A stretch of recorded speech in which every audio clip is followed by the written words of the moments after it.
میں نے اپنے والد ماجد قدس اللہ تعالی سرہ سے سنا، ایک بزرگ کا، غالباً حضرت ذوالنون مصری رحمۃ اللہ علیہ کا ذکر فرماتے تھے کہ وہ یہ فرماتے تھے لوگوں سے کہ اس کائنات میں کوئی بھی واقعہ میری مرضی کے خلاف نہیں ہوتا، کائنات میں کوئی بھی واقعہ میری مرضی کے خلاف نہیں ہوتا۔ لوگوں نے کہا بھائی عجیب بات کر رہے، ایسا کون ہے دنیا میں کہ مرضی کے خلاف اس کے واقعہ میں پیش آتا ہو؟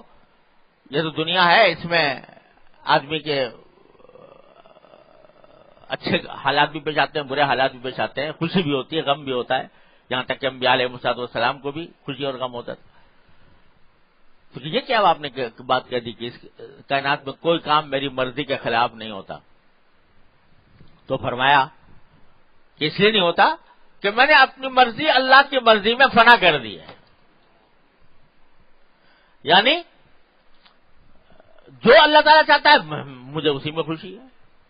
وہ اگر مجھے بھوکا رکھنا چاہے میں اس میں خوش ہوں، وہ اگر مجھے کھلانا چاہے میں اس میں خوش ہوں، اچھا پہنائے اس میں خوش ہوں۔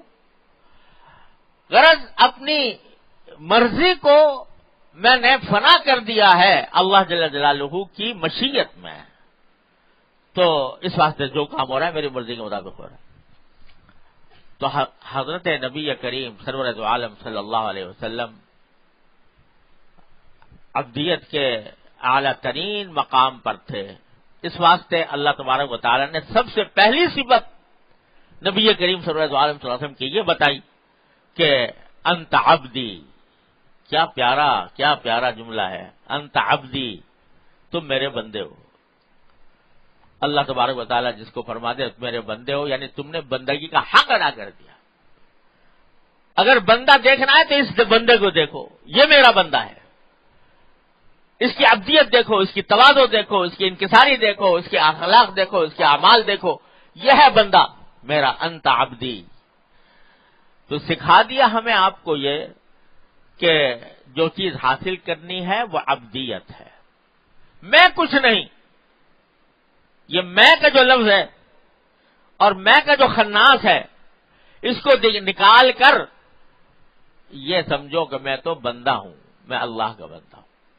سرکار دو عالم صلی اللہ علیہ وسلم فرماتے ہیں کہ میں تو اس طرح کھاتا ہوں جیسے عبد کھاتا ہے، انما آکل کما یاکل العبد۔ متکبرانہ انداز نہیں، ٹھاٹ باٹ نہیں، متواضع انداز کے ساتھ میں کھاتا ہوں، جیسے کہ بندہ کھاتا ہے، جیسے کہ غلام کھاتا ہے۔ ہاں غلام ہی کو اللہ اس کا آقا جو ہے وہ کوئی شان و شوکت نہ فرما دے تو وہ شان و شوکت بھی اس لیے نہیں کہ وہ شان و شوکت کا خواہش مند تھا، بلکہ اس لیے کہ میرے مالک نے عطا کی ہے۔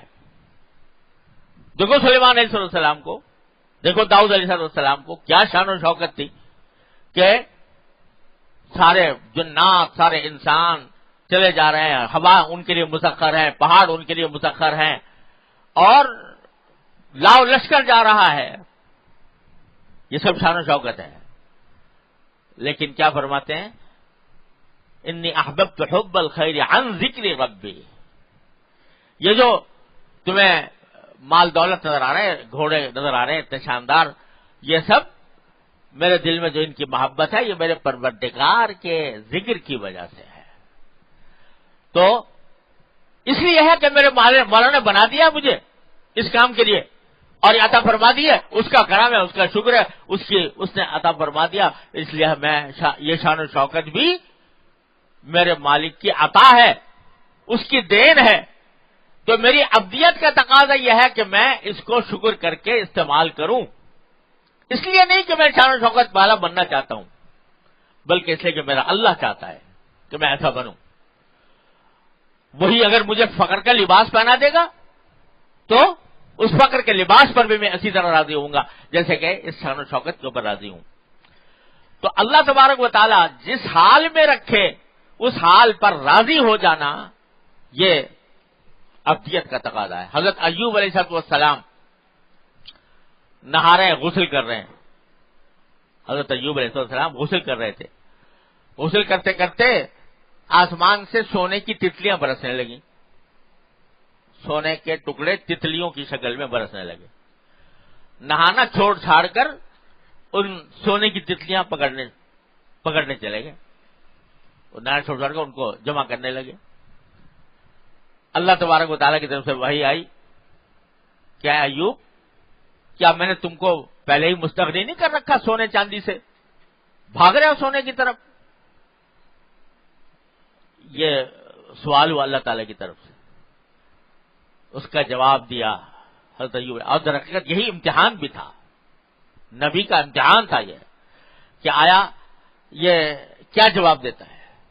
تو جواب یہ دیا کہ لا غنم بھی یا ربی لا غنم بھی عن برکتک، اے میرے پروردگار میں آپ کی دی ہوئی برکت سے مستغنی نہیں ہو سکتا، بے نیاز نہیں ہو سکتا. یعنی جب آپ عطا فرما رہے ہیں بغیر مانگے دے رہے ہیں، تو کیا میں بے نیازی برتوں کہ نہیں مجھے نہیں لینا یہ سونا؟ جب آپ دے رہے ہیں تو میری بندگی کا تقاضا یہ ہے کہ میں اس کا محتاج بن کر اس کو لوں. اس لیے میں آگے بڑھ رہا ہوں. یہی آزمائش تھی، اور آزمائش میں پورے اترے ایوب علیہ السلام. وہ سونے کو سونے کی وجہ سے نہیں، ہمارے اوپر سونا برسنے لگے تو ہم تو سونا اس لیے پکڑیں گے اور اس کی طرف اس لیے بھاگیں گے کہ اس کو بیچیں گے، اس سے پیسے حاصل ہوں گے، اس سے فلاں مفادات اپنے پورے کریں گے، فلاں مزے اڑائیں گے. اس طرف دھیان جاتا ہے. ان کا دھیان اس طرف نہیں تھا، ان کا دھیان سونے کی طرف نہیں تھا، دینے والے ہاتھ کی طرف تھا کہ کون دے رہا ہے. اب وہ دینے والا جب مجھے دے رہا ہے تو اب اس سے استغنا برتنا اور بے نیازی اختیار کرنا یہ عبدیت کی شان کے خلاف ہے.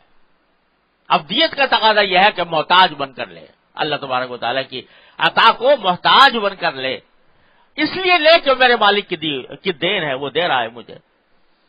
وہاں پر بے نیازی برتنا یہ کوئی عبدیت کا مظاہرہ نہیں ہوگا. میں نے وہاں یہی ہے کہ دو محتاج بن کر آگے پکڑے. حضرت ایوب علیہ السلام نے یہ کر کے دکھایا.